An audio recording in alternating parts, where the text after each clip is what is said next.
জনগণের অধিকার আবারও পায়ের তলায় পৃষ্ঠ করার ষড়যন্ত্র শুরু হয়েছে। তবে জনগণের দাবি আদায়ে চুল পরিমাণ ছাড় দেওয়া হবে না বলে হুঁশিয়ারি উচ্চারণ করেছেন জামায়াত আমির ও বিরোধী দলীয় নেতা ডাক্তার শফিকুর রহমান।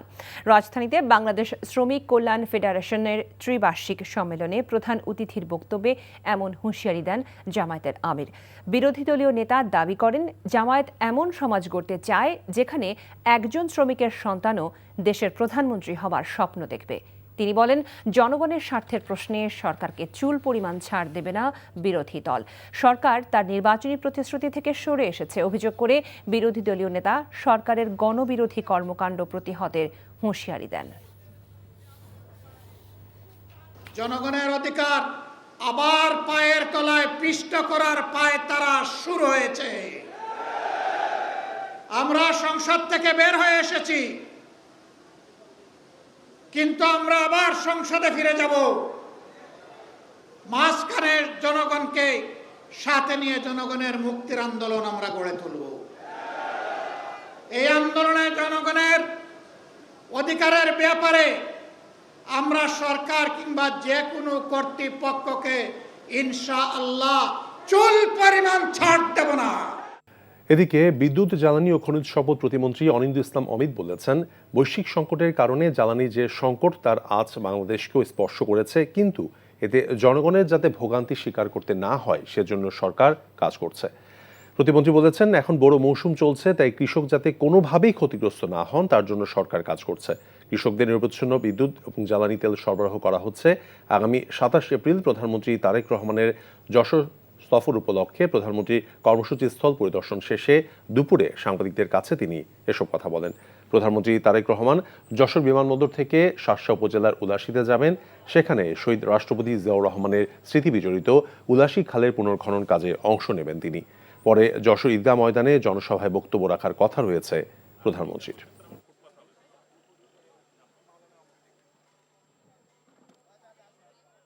একটি বৈশ্বিক সংকট, এই সংকট কিন্তু বাংলাদেশকে স্পর্শ করেছে। বর্তমানে ইরিগেশন টাইম চলছে, এই কারণে কৃষকদের সেচের যেন কোনো ক্ষতি নয়, যে কারণে তাদেরকে বিদ্যুৎ যেন নিরবিচ্ছিন্নভাবে পায়, জ্বালানি তেল যেন তাদের চাহিদা মতো পায়, তার জন্য আমরা প্রতিদিনই এটা ফলো আপ করছি, আমরা এটা নিশ্চিত করতে চাচ্ছি।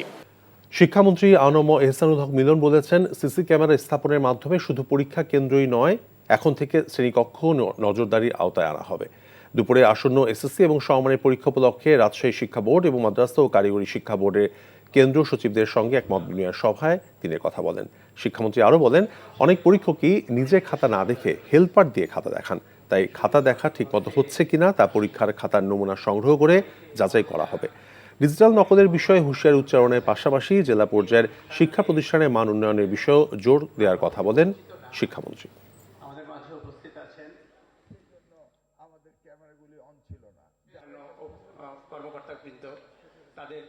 ক্লাসরুম কন্ডাক্ট রেসিপ্রোকাল কিনা, শিক্ষকরা ঠিক মতো ক্লাস করে কিনা, ছাত্ররা ঠিক মতো মনোযোগ দেয় কিনা, এগুলিকে আমরা বিবেচনায় আনবো। এখন অ্যাডভান্টেজ রয়েছে নাকি সোশ্যাল মিডিয়া, তো সিসি ক্যামেরা আমিও অ্যাডভান্টেজ নেব, আর অপরদিকে তারাও আর এই ব্যাপারে কেউ কোনো রকম কারচুপি করতে পারবে না।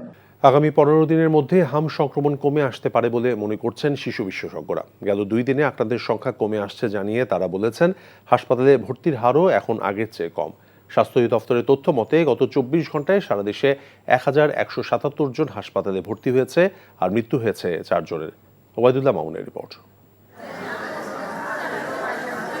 15 মার্চ থেকে প্রায় 1 মাস ধরে সারা দেশে হামের সাথে লড়ছে আক্রান্ত শিশু, অভিভাবক ও ডাক্তাররা। 10 এপ্রিল পর্যন্ত হামের উপসর্গ নিয়ে সারা দেশে 144 শিশুর মৃত্যু ও 2409 জন শিশু আক্রান্ত হয়েছে। সংক্রমণের এমন হারে আতঙ্কিত হয়ে পড়ছেন অভিভাবকরা। হাসপাতালের বেড থেকে বারান্দা, সব জায়গায় সংক্রমিতদের চিকিৎসা দিতে হিমশিম খাচ্ছে হাসপাতাল কর্তৃপক্ষ। জ্বর, সর্দি ও শ্বাসকষ্ট নিয়ে হাসপাতালে ভর্তি হলেও পরবর্তীতে পরীক্ষা নিরীক্ষায় 6 থেকে 9 মাস বয়সী বেশিরভাগ শিশুর শরীরে হামের সংক্রমণ ধরা পড়ে। এখানে আসার পরে 3 দিন আজকে ভর্তি চলতেছে, চিকিৎসা চলতেছে। হুটহাট করে গায়ে জ্বর আসে 104 থেকে 5 ডিগ্রি। তো একটু শ্বাসকষ্টটা আছে আর কি, ওই এতটুকুতেই এখন আছে, আর এমনি আল্লাহর মতো কোনো প্রবলেম নাই আর কি। ওর হাসপাতালে ভর্তি হওয়ার সপ্তাহখানেক পরেও হামে আক্রান্ত হয়েছে অনেক শিশু। 22 দিন পরে আর কি গিয়া এটা দেখা দিচ্ছে আর কি। অনেক ডাক্তার আজকে আসলো আর শ্বাসকষ্ট আবার বাইরে গেছে আজকে আর কি। তবে আশার বাণী শোনালেন চিকিৎসকরা। তাদের মতে করোনা বা ডেঙ্গুর মতো হামের সংক্রমণও মাসখানেকের মধ্যে কমে যাবে।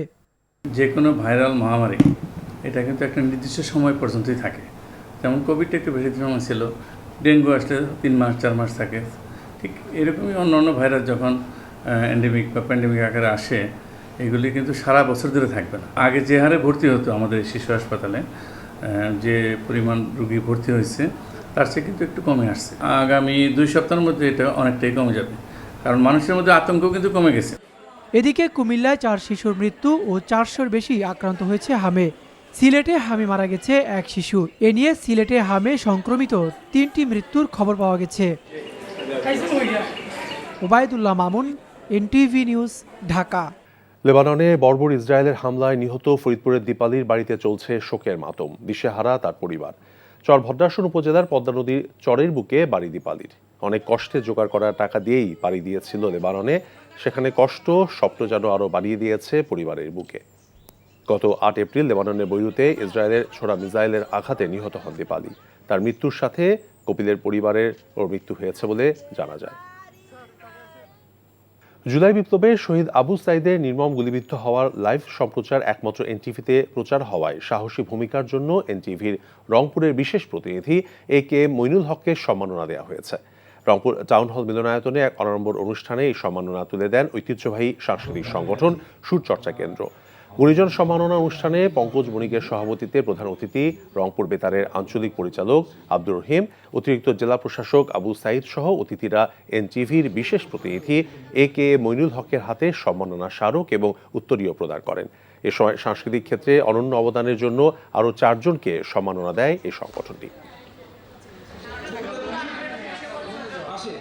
সিন্ডিকেটের কারণে দেশ জ্বালানি সংকটে পড়তে পারে বলে অভিযোগ করেছেন জাতীয় সংসদের বিরোধী দলীয় নেতা জামায়াতের আমির ডক্টর শফিকুর রহমান।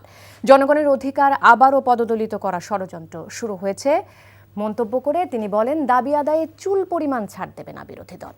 বাংলাদেশ শ্রমিক কল্যাণ ফেডারেশনের ত্রিবার্ষিক সম্মেলনে তিনি এসব কথা বলেন। সেখানে এনসিপির আহ্বায়ক নাহিদ ইসলাম বলেন, ক্ষমতার স্বার্থে গণবিরোধী রূপ ধারণ করেছে সরকার।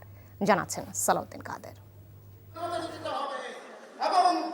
শ্রমিক কল্যাণ ফেডারেশনের ত্রিবার্ষিক সম্মেলনকে ঘিরে সকাল থেকে নেতাকর্মীদের উপস্থিতিতে ভরে ওঠে আয়োজনস্থল। দেশের বিভিন্ন প্রান্ত থেকে হাজার হাজার নেতাকর্মী অংশ নেন এই সম্মেলনে। সম্মেলনে পরবর্তী 3 বছরের জন্য সভাপতি হিসেবে অ্যাডভোকেট আতিকুর রহমান ও সেক্রেটারি হিসেবে লস্কর মোহাম্মদ তাসলিমের নাম ঘোষণা করা হয়। এতে যোগ দিয়ে এনসিপির আহ্বায়ক নাহিদ ইসলাম বলেন, ক্ষমতার স্বার্থে গণবিরোধী রূপ ধারণ করেছে সরকার। ক্ষমতায় আসার পরে তারা গণতন্ত্রের বিরুদ্ধে সংগ্রাম শুরু করেছে। কথায় বলে, যে যায় লঙ্কায় সেই হয় রাবণ। আজকে রাবণ হয়ে গিয়েছে। ক্ষমতার স্বার্থে জনগণের রক্তের কথা ভুলে গিয়েছে বর্তমান বিএনপির সরকার। সম্মেলনে প্রধান অতিথির বক্তব্যে জামায়াত আমির বলেন, জনগণের স্বার্থের প্রশ্নে সদা সতর্ক থাকবে বিরোধী দল। জনগণকে সাথে নিয়ে জনগণের মুক্তির আন্দোলন আমরা গড়ে তুলব। এই আন্দোলনে জনগণের অধিকারের ব্যাপারে আমরা সরকার কিংবা যে কোনো কর্তৃপক্ষকে ইনশাআল্লাহ চুল পরিমাণ ছাড় দেব না। এর আগে রাজধানী কৃষিবিদ ইনস্টিটিউটে বাংলাদেশের কৃষিতে বিশ্ব জ্বালানি সংকটের প্রভাব উত্তরণের উপায় শীর্ষক সেমিনারে বিরোধী দলীয় নেতা বলেন, কৃষিতে বিপর্যয় মানেই গোটা জাতির বিপর্যয়। তাই জ্বালানি সরবরাহে কৃষিকে সর্বোচ্চ গুরুত্ব দিতে হবে।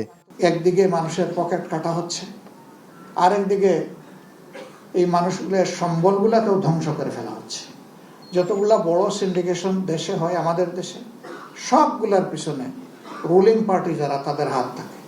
আমরা এরকম একটা ডিজাস্টারের মধ্যে দিয়ে যাচ্ছি। কিন্তু না, এইভাবে যদি চলে তাহলে আগামী প্রজন্মের কাছে আমরা সবাই দায়ী হয়ে যাব। চুপ করে থাকার কোনো সুযোগ নেই। আমাদেরকে অবশ্যই জাগতে হবে, প্রতিবাদ করতে হবে, প্রতিরোধ গড়ে তুলতে হবে। সালাউদ্দিন কাদের, এনটিভি নিউজ, ঢাকা। অন্তর্বর্তীকালীন সরকারের জারি করা সুপ্রিম কোর্ট সচিবালয় ও বিচার নিয়োগ অধ্যাদেশ বাতিল করা আর স্থানীয় সরকার আইনগুলো সংশোধনের বিল পাশের মাধ্যমে সরকার পুনর্বন্দোবস্তের দিকে হাঁটছে বলে অভিযোগ ঐকমত্য কমিশনের সদস্য ও আইনজীবীদের কারো কারো। তবে সব বিল অধিকতর সংশোধন ও নতুনভাবে আনা সম্ভব বলে মনে করেন সংসদের বিশেষ কমিটির সভাপতি জয়নুল আবেদিন। এতে জুলাই চেতনার ব্যত্যয় হবে না বলে মনে করেন কেউ কেউ। নিয়ামুল আজিজ সাদেক জানাচ্ছেন বিস্তারিত। গণভোট, দুর্নীতি দমন কমিশন, গুম প্রতিরোধ সহ 13টি অধ্যাদেশের ক্ষেত্রে সংসদে কোনো সিদ্ধান্ত না আসায় এসবের ভবিষ্যৎ অনেকটাই অস্পষ্ট। অন্তর্বর্তীকালীন সরকারের গুম প্রতিরোধ, পুলিশ কমিশন, সুপ্রিম কোর্ট সচিবালয় প্রতিষ্ঠা ও বিচারক নিয়োগ নিয়ে অধ্যাদেশ বাতিলের ফলে কার্যকারিতা হারাচ্ছে সংশ্লিষ্ট অধ্যাদেশগুলো। সংসদে এসব নিয়েও তীব্র বিরোধিতার মুখে পড়েছে সরকারি দল। অনেকগুলো বিষয়ে বিএনপির সরকার ওয়াদা ভঙ্গ করেছে, হয়তো তারা বুঝতে ভুল করেছেন অথবা আমরা তাদের বুঝাতে পারিনি। বিরোধী দলীয় নেতারা রাজনৈতিক বিশ্বাস ভঙ্গের অভিযোগ আনেন, কিন্তু সরকার দলীয় সংসদ সদস্যদের যুক্তি এসব নতুনভাবে উত্থাপিত হওয়ার সুযোগ আছে। সবগুলা যদি ডেফার হয়, এখানে আলোচনা হয়ে ডেফার হবে। আলোচনা না হয়ে যদি কোনো কিছু ল্যাপস করতে হয়, আমরা সুস্পষ্ট দেখছি এটা ফেসিবাদকে আবার পুনর্জন্ম দিবে। যাচাই বাছাই করে অধিকতর শক্তিশালী করে নতুন বিল উত্থাপনের বিষয়ে সুপারিশ করা হয়েছে এমন 16টি বিল। তার মধ্যে উনি যেটা বললেন যে দুদক, সেটা এখানে আছে, মানবাধিকার কমিশন আছে, অথচ এগুলো নিয়ে আলাপ আলোচনার যথেষ্ট সময় আপনি দিয়েছেন। ত্রয়োদশ সংসদের প্রথম অধিবেশনে আলোচিত অধ্যাদেশগুলো রহিত হওয়ায় সরকারের সংস্কারের সদিচ্ছা নিয়ে প্রশ্ন তোলেন ঐকমত্য কমিশনের সদস্য ডক্টর বদিউল আলম মজুমদার ও জ্যেষ্ঠ আইনজীবী শিশির মনির। আমার মনে প্রশ্ন জাগে, তারা কোন পথে যাচ্ছে? তারা কি সেই অতীতের যে স্বৈরাচারী পথের দিকে যাচ্ছে, স্বৈরাচারী পথ ধরেই সামনের দিকে এগোচ্ছে? তারা এগুলো পুনর্বিবেচনা করবে, পুনর্বিবেচনা করে আমাদের এই শহীদদের রক্তের ঋণ শোধ করার জন্য তারা এগিয়ে আসবে। ওয়াদা ভঙ্গ করছে, সেটেলমেন্টকে আনসেটেল করছে, জনগণের মধ্যে কনফিউশন দেখান যাচ্ছে, বিশেষ করে নতুন প্রজন্মের মানুষদের মধ্যে অনাস্থা তৈরি হচ্ছে।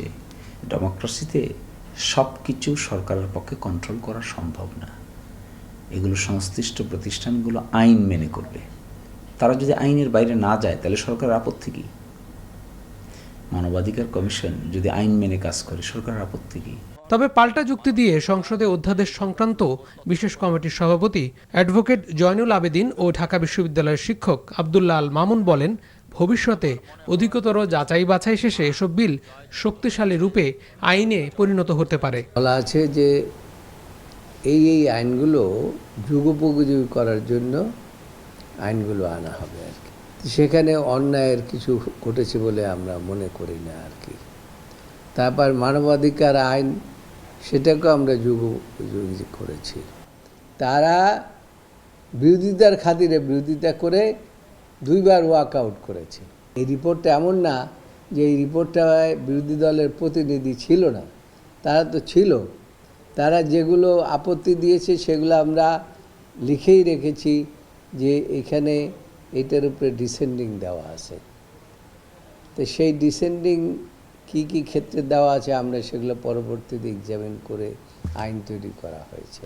মাজদার হোসেন মামলার আলোকে তারা আলাদা করে বিল অধ্যাদেশটা বাতিল হয়েছে, কিন্তু তারা আলাদা করে এগুলো আনবে। আমরা আশা করব যে যেগুলো পুনঃ উপস্থাপিত হবে সেগুলোতে যেন জুলাইয়ের যে চেতনা আমরা ধারণ করছি, আমরা আশা করি যে সেই চেতনাটা প্রতিফলিত হবে। দুঃখ নিয়ে আমরা ওয়াকআউট করছি। 133টি অধ্যাদেশের মধ্যে 120টি অধ্যাদেশের নিষ্পত্তি করেছে জাতীয় সংসদ। Niamul Aziz Sadek, NTV news, Dhaka. জুলাই বিপ্লব ও গণভোটের রায় বাস্তবায়ন সহ 3 দফা দাবিতে ঢাকা বিশ্ববিদ্যালয়ের রাজু ভাস্কর্যের পাদদেশে আমরণ অনশনে বসা শিক্ষার্থীরা 72 ঘণ্টা পর অনশন ভেঙেছেন। সরকার বা বিরোধী দল কোনো পক্ষ থেকেই নির্দিষ্ট আশ্বাস না পাওয়ায় শেষ পর্যন্ত জুলাই আন্দোলনের শহীদ পরিবারের সদস্যদের অনুরোধে তারা অনশন প্রত্যাহার করেন। বিকেলে শহীদ ফরহান ফায়াজ, শহীদ সাইদুল ইসলাম, শহীদ জাবের ও শহীদ সৈকতের বাবা সহ জুলাই শহীদ পরিবারের সদস্যরা উপস্থিত হয়ে ডাবের পানি পান করে অনশন ভাঙান। এ সময় তারা সকলকে নিয়ে বৃহত্তর আন্দোলনে নামার কথা জানান। অনশন ভাঙার পর শিক্ষার্থীরা শারীরিক অবস্থার অবনতি হলে তাদের দ্রুত ঢাকা মেডিকেল কলেজ হাসপাতালের জরুরি বিভাগে নেওয়া হয়।